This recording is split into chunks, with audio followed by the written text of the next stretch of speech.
آج کل تو مزدور جہاں کام کرتا ہے 10 روپے کا کام کرتا ہے تو 20 روپے کا نقصان کر کے آتا ہے جان بوجھ کر. یہ حرام خوری نہیں؟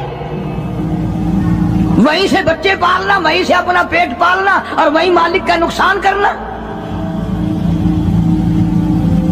پھر ساری دنیا کو شکایت ہے جی برکت نہیں رہی، رحمت نہیں رہی، سکون نہیں رہا، نئی نئی بیماریاں آ گئی. ارے جب پیٹ میں ہر وقت سور جائے گا تو حرام کے بیماریاں کیسے نہیں پیدا ہوں گی؟ کبھی اس کا حق پیٹ میں جا رہا ہے، کبھی اس کا حق گیا، کبھی اس کا مال گیا، کبھی یہ ہوا. سکون کیسے آئے گا؟ السلام علیکم پیارے دوستو، آج پھر سے ہم آپ کے لیے ایک بہت ہی پیارا بیان لے کر حاضر ہوئے ہیں. بیان کا عنوان ہے مزدور کی روٹی کا درد بھرا واقعہ. تو آج دوستو سنتے ہیں اس بیان کو. یہ نبی کا سسر صدیق اکبر، نبی کا پہلا خلیفہ، نبی کا جانشین، مسجد نبوی کا امام، گھر والی سے بادشاہ ہوتے ہوئے پوچھتا ہے میرے گھر میں میٹھا کھانا پکنے کے پیسے نہیں، طاقت نہیں، تو کہاں سے لائی؟ نے کہا حضرت بچے کئی دن سے کہتے تھے امی میٹھا تو کھانا پکا دے ایک دن. امی میں نے تھوڑا تھوڑی آٹے کی چٹکی روز بچائی، کئی دن میں نے آٹا بچایا، گزارا کیا. وہ آٹا بیچ کر تھوڑی سی چربی منگائی، تھوڑا سا میٹھا منگایا، بچوں کے لیے بنایا تھا، آپ کو بھی دے دیا. فرمایا کاغذ لاؤ. اسی وقت بیت المال کو لکھ بھیجا ابو بکر کے یہاں اس سے کم آٹے میں گزارا ہو سکتا ہے، اتنا آٹا کم کر دیا جائے.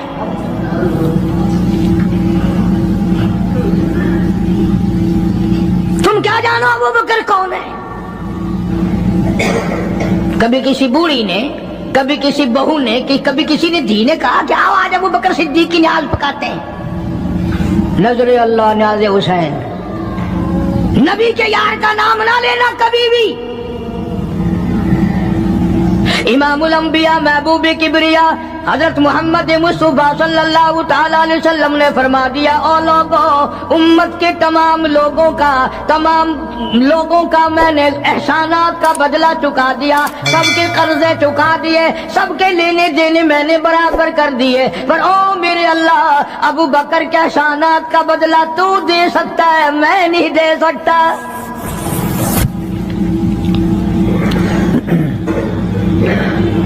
سارا گھرانہ بڑا عجیب ہے، گھر کا گھر بڑا عجیب ہے. ہجرت فرما کر تشریف لے گئے نبی کریم سب کا جو صلی اللہ علیہ وسلم کی ذات اقدس کے ساتھ تشریف لے گئے. صدیق اکبر کا والد زندہ ہے، ابو قحافہ بوڑھا ہے، آنکھوں سے نابینا ہے، ابھی ایمان نہیں لایا ہجرت والی رات تک، بعد میں لایا ہے. لاٹھی کے سہارے گھر آیا، پتہ تو چل گیا نا کہ رات چلا گیا نبی کے ساتھ میرا بیٹا. اور آ کے پوتیوں کو کہنے لگا کیوں اسما جی دادا جان، میرا تو اپنا خیال یہ ہے کوئی ٹیڈی، کوئی پیسہ، کوئی کپڑا، کوئی غلہ تمہارے لیے نہیں چھوڑ کے گیا ہوگا.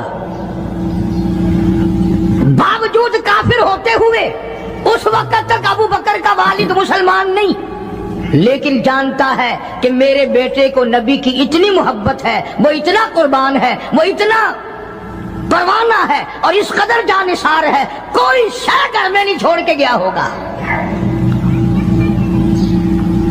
سیدہ اسماء رضی اللہ تعالی عنہا چھوٹی سی بچی ہے صدیق اکبر کی، کہتی ہے کہ میں نے ایک ہیلا بنایا.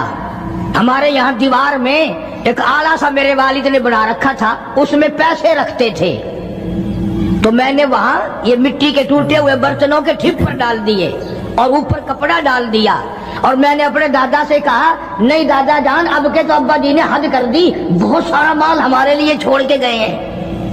ان لگا بیٹی میرا یقین نہیں پڑتا، وہ نبی کے بغیر ایک پیسہ تو کیا وہ اپنی جان پیچھے رکھنے کو تیار نہیں. انہوں نے کہا نہیں دادا ذرا آؤ تو صحیح. کہتی ہیں کہ میں نے اپنے دادا کا یوں ہاتھ پکڑ کے، دکھتا تو تھا نہیں، اس کپڑے کے اوپر پھیر دیا کہ دیکھیے یہ آلہ ہے نا، یہ تاک ڈالا کہ سب بھرا پڑا ہے. یہ کہنے لگا اچھا بہت اچھا کیا، تمہارا گزارا ہو جائے گا. مجھے بڑا فکر تھا، مجھے بہت پریشانی تھی، اب میں بے فکرہ ہو گیا کہ تمہارے لیے تمہارا ابا کھانے پینے کے لیے تو چھوڑ گیا. سیدہ اسماء کہتی ہیں حالانکہ جس وقت میں نے یہ کاروائی کر کے دکھائی ہم 2 دن کے بھوکے تھے.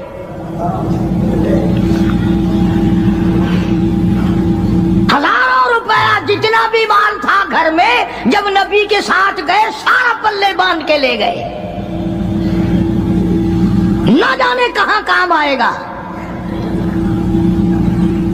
یہ وہ سیدہ اسماء رضی اللہ تعالیٰ عنہ جس کا حال یہ ہے سارا دن کھجوروں کی گٹھلیاں اکٹھی کرتی ہے، شامن کو ہامن دستے میں کوٹ کر شام کو پانی میں گول کر پی جاتی ہے، ساری رات مصلی پہ کھڑی ہو کے قرآن پڑھتی ہے۔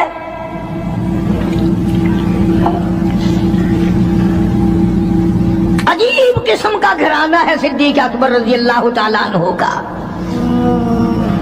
غربت نہیں تھی، سارے کا سارا قربان کر کے غربت بنا دی، نہیں دیکھا حال کو، نہیں دیکھا مال کو، نہیں دیکھا اپنی جان کو، سب کچھ قربان کر دیا۔ امام الانبیاء محبوب کبریا حضرت محمد مصطفیٰ صلی اللہ تعالی علیہ وسلم نے اس قدر رفاقت جوڑی، اس قدر یاری بنائی کہ کبھی بھی الگ نہیں ہوئے۔ آج تم قرآن پڑھتے ہو، قاری حنیف قرآن پڑھتا ہے، کیا اثر ہوگا کسی پہ؟ جناب ابو بکر صدیق رضی اللہ تعالیٰ عنہ مکہ مکرمہ میں نماز کی نیت باندھ کر قرآن کریم کی تلاوت کرتے ہیں، علماء نے لکھا ہے کہ پہاڑ بھی ہلنے لگ جاتے تھے، اور کافروں نے نبی پاک سب کہہ دو صلی اللہ علیہ وسلم سے شکایت کی کہ اپنے ابو بکر کو کہو یہ رات کو قرآن زور سے نہ پڑھے، ہمارے بیوی بچوں پہ اثر ہوتا ہے، ہمارے بچے مسلمان بننے کے لیے تیار ہو جاتے ہیں، ہماری عورتیں قرآن سن کر کفر چھوڑ کر مسلمان بننے کو تیار ہو جاتی ہیں، ابو بکر سے کہو یہ آہستہ قرآن پڑھا کریں۔ یعنی اس کی زبان میں اس قدر تاثیر تھی اور اس قدر اللہ تبارک و تعالیٰ نے خوف رکھا تھا، جو صدیق کی زبان سے قرآن سنتا تھا مسلمان بننے کے لیے تیار ہو جاتا تھا۔ آج ہم قرآن پڑھیں، حدیث پڑھیں، کچھ بھی پڑھیں، اثر نہیں ہوتا۔ کیسے ہو؟ ہمارے یہاں دلوں میں جگہ ہو جبھی تو بات بنے۔ اس لیے قرآن کریم کا کلا بل ران علی قلوبہم ما کانوا یکسبون، گناہ کرتے کرتے حرام کھاتے کھاتے اس قدر دل کالے ہو گئے، اب قرآن کے لیے، دین کے لیے، ایمان کے لیے گنجائش کوئی نہیں، اندر گنجائش ختم ہو گئی، سارا دل بھر گیا۔ فرما کلا انہم عن ربہم یومئذ لمحجوبون، ہرگز ایسا نہیں، جو لوگوں کا خیال ہے دین ان کے خیالات پہ نہیں چل سکتا۔ جناب ابو بکر صدیق رضی اللہ تعالیٰ عنہ بیمار ہیں، آخری وقت قریب ہے، اللہ اللہ۔ سیدہ عائشہ صدیقہ رضی اللہ تعالیٰ عنہ کے ہاتھ میں نیا کپڑا دیکھا، بیٹی کے ہاتھ میں نیا کپڑا دیکھا، صدیق اکبر رضی اللہ تعالیٰ عنہ نے فرمایا بیٹی یہ کپڑا کیسا ہے؟ عرض کی ابا جان کفن کے ارادے سے منگوا لیا ہے، نہ جانے کس وقت ضرورت پڑ جائے گی، مجھے خطرہ ہے، اندیشہ ہے، آپ کا آخری وقت ہے، میں نے کفن کے لیے کپڑا منگا لیا ہے۔ اللہ اکبر۔ ناراض ہوئے، فرمایا عائشہ وعدہ کرو مجھ پر نیا کفن نہیں ڈالو گی۔ عائشہ یہ کپڑا جو تو نے کفن کے لیے منگایا مدینے کی کسی بیوہ کو دے دینا، سر پہ ڈال کے پردہ کر لے گی۔ عائشہ کسی یتیم کو دے دینا، وہ اپنا کرتا بنا لے گا، وہ غریب اپنا ننگ ڈھک لے گا، مجھے نئے کفن کی کوئی ضرورت نہیں۔ اللہ کے یہاں کفن نہیں دیکھے جاتے، اس کے یہاں تو اعمال دیکھے جاتے ہیں۔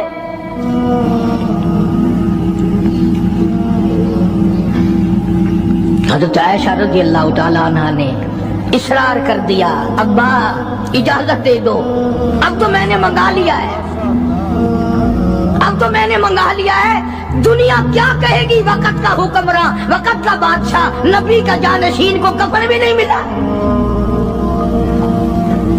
پھر دوسرا رخ اختیار کیا ہے صدیق اکبر سب کے رضی اللہ تعالیٰ عنہ.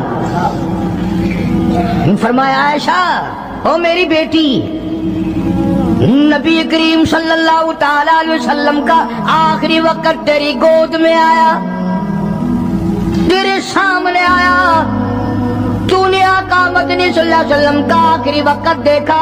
حضرت عائشہ رونے لگی، ہاں میں نے دیکھا، سب کچھ مجھے معلوم ہے، پر عائشہ شہنشاہ کائنات کا کفن بتا. اس مدنی کریم صلی اللہ علیہ وسلم کا، دو جہان کے بادشاہ کا، یتیموں کے وارث کا، بیواؤں کے سہارے کا، دو جہان کے سردار، دو جہان کی رحمت حضرت محمد کریم صلی اللہ علیہ وسلم کا کفن بتا. حضرت عائشہ رونے لگی، عرض کی ابا جان، جن کپڑوں میں سرکار اس دنیا سے تشریف لے گئے ان کپڑوں میں 12 پیوند تھے، 12 ٹاکیاں تھی. فرمایا عائشہ پھر تیرا کیا خیال ہے، میرا محبوب ٹاکیوں میں گیا ہو میں نئے پہن کے جاؤں؟ جن کپڑوں میں میری وفات ہو یہی میرے کفن میں استعمال کرنا، یہی کپڑے مجھے کفن میں دے دینا جو میرے جسم پہ ہیں، اس لیے کہ جب میں اپنے آقا سے ملوں گا تو شرمندگی نہ ہو.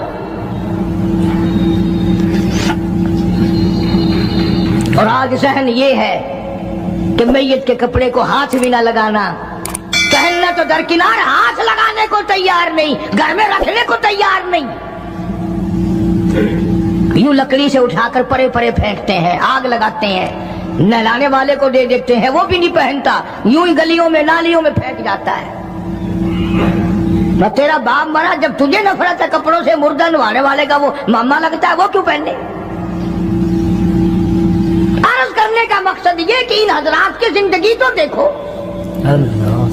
اور وفات شریف سے پہلے 2.5 برس جو وظیفہ لیا، جو تنخواہ لی سرکاری خزانے سے، خیبر کی زمین بیچ کر صدیق اکبر رضی اللہ تعالیٰ عنہ نے 2.5 برس کی تنخواہ کا حساب کر کے وہ ساری تنخواہ جو لی تھی بیت المال میں واپس داخل کر کے پھر دنیا سے رخصت ہوئے. جو تنخواہ لی تھی 2-2.5 سال میں وہ ساری کی ساری واپس کر دی جناب ابو بکر صدیق رضی اللہ تعالیٰ عنہ نے، کہ میں مسلمانوں کا پیسہ کھا کے نہیں مرنا چاہتا، چاہے تنخواہ کے طور پر تھا، کل قیامت میں میرے لیے رکاوٹ نہ بن جائے. آج مجھے اور آپ کو تو یہ تلاش بھی نہیں کہ اپنا حلال کے پیسوں سے کفن تو بنا کے رکھ لیں. ایئر کنڈیشن کا ہر وقت ذکر ہے، گھر میں ہونا چاہیے، فریج ہونا چاہیے، پنکھے ہونے چاہیے، یہ ہونا چاہیے، کار ہونی چاہیے، موٹر ہونی چاہیے، یہ ہونا چاہیے. اور کبھی گھر میں یہ ذکر بھی ہوا کہ حلال کا کفن بھی ہونا چاہیے. وہ کدھر سے آئے گا؟ اس کے لیے کون انتظام کرے گا؟ کون ہم نے گھر میں پیدا کر رکھا ہے جو اس وقت یہ بات دیکھ کر کفن لائے گا؟ اس لیے قرآن کریم نے اعلان کر دیا، لوگوں اپنا سب کچھ پاک صاف بن کے دنیا سے جاؤ، اپنا بدن بھی پاک ہو، عمل بھی پاک ہو، پیٹ بھی پاک ہو، کفن بھی پاک ہو. ان ساری میں وہ بات کرتا ہوں جس سے نہ دیوبندی بچے، نہ بریلوی بچے، نہ شیعہ بچے، نہ سنی بچے. موت کا جھٹکا تو سب کو لگنا ہے نا، اور ایسا لگتا ہے لاکھوں برس تک منہ کڑوا رہتا ہے. جناب صدیق اکبر رضی اللہ تعالیٰ عنہ نے وہ تنخواہ جو لی تھی ساری زندگی میں وہ بھی بیت المال میں واپس کر دی اور تمام کے تمام لوگوں کے حقوق چکا دیے. باقی جو بات رہی وہ سیدھی اکمتر مرحوم کہتا ہے ادا صدیق دا اسلام تے قرضہ بقایا ہے، اجا صدیق دا اسلام تے قرضہ بقایا ہے، جتا جس دے ہاتھوں اس آخری ضامن رسایا ہے، وصولی دا نہ چنتا نہ لکھوایا صحابہ نے. مدنی کریم صلی اللہ تعالی علیہ وسلم کے جانثار، نبی کا یار، نبی کا وفادار، ہر وقت کا ساتھی اسی غم میں رہتا ہے. اور وصیت کی کہ مجھے غسل دینا، میرے انہی کپڑوں میں دفن کرنا، اور فرمایا میرا جنازہ اٹھا کر حجرے مبارک کے سامنے لے جانا، حجرے عائشہ کے سامنے لے جانا، توجہ کرنا، نیند نہ کرو۔ اور یوں فرمایا نبی پاک صلی اللہ علیہ وسلم کی جہاں قبر شریف ہے، حضور کا حجرہ ہے، روضہ ہے، دروازے پہ کھڑے ہو کر آواز لگانا، کالی کملی والے صدیق آ گیا ہے۔ فرمایا اگر اجازت ہو تو اندر دفن کرنا، اور اگر اجازت نہ ہو تو جنت البقیع میں لے جانا۔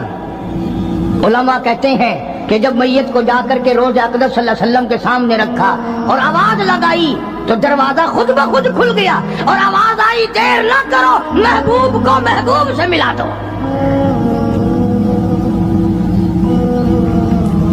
کیا شان ہے ان لوگوں کی، کیا عظمت ہے ان لوگوں کی، ساری زندگی اس محبت میں، عظمت میں، اکرام میں گزاری جو اس کائنات میں کوئی اس قدر اکرام کر نہیں سکتا۔ مدینے پاک میں ایک وقت ایسا بھی آیا کہ دشمنوں نے مدینے کے گورنر کو گاٹھ لیا، اس کو رشوت دی، پیسے دیے، اور کہا کہ ہمیں اجازت ہونی چاہیے، ہم روضہ اقدس کو کھود کر ابو بکر صدیق اور فاروق اعظم کی لاشیں نکالنا چاہتے ہیں یہاں سے۔ چنانچہ حاکم وقت نے پیسے کھا کر اجازت دے دی۔ شمس الدین سراج ایک بزرگ ہے جو اس وقت مدینے پاک یعنی روضے کے متولی ہیں، مسجد نبوی کے متولی ہیں، گنبد خضرا صلی اللہ علیہ وسلم کے محافظ اور نگہبان ہیں۔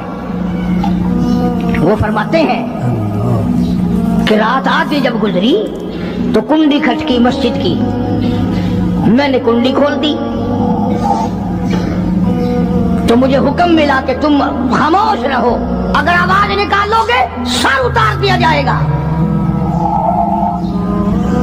ایک آدمی اندر داخل ہوا، دوسرا داخل ہوا، تیسرا آیا، کسی کے ہاتھ میں کسی، کسی کے ہاتھ میں گنٹی، کسی کے ہاتھ میں ٹوکری، کسی کے ہاتھ میں تسلا مٹی اٹھانے والا، سب کے سب یوں لے کر داخل ہو رہے ہیں۔ اور مجھے یہ کہا گیا کہ یہ جو کچھ کرتے ہیں روکنا نہیں، کسی کو بتانا نہیں۔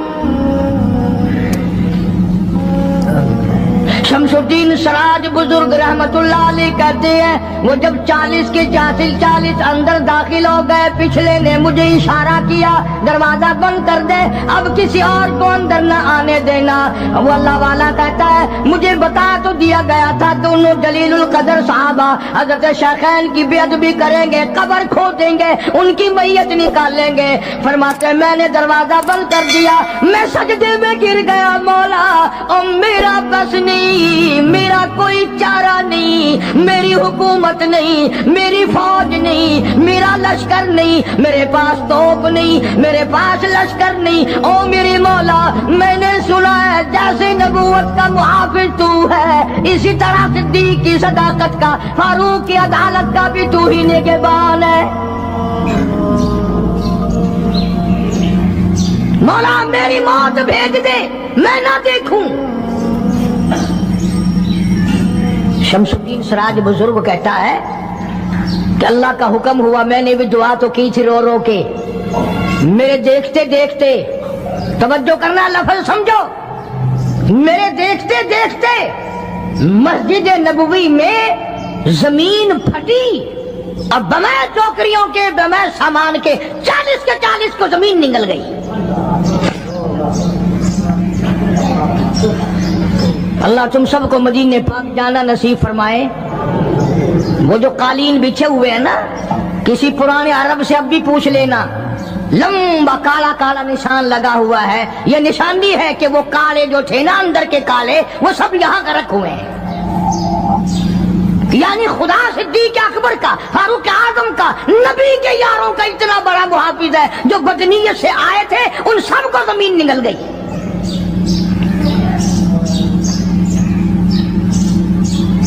ایک اللہ والا کہتا ہے کہ میں نے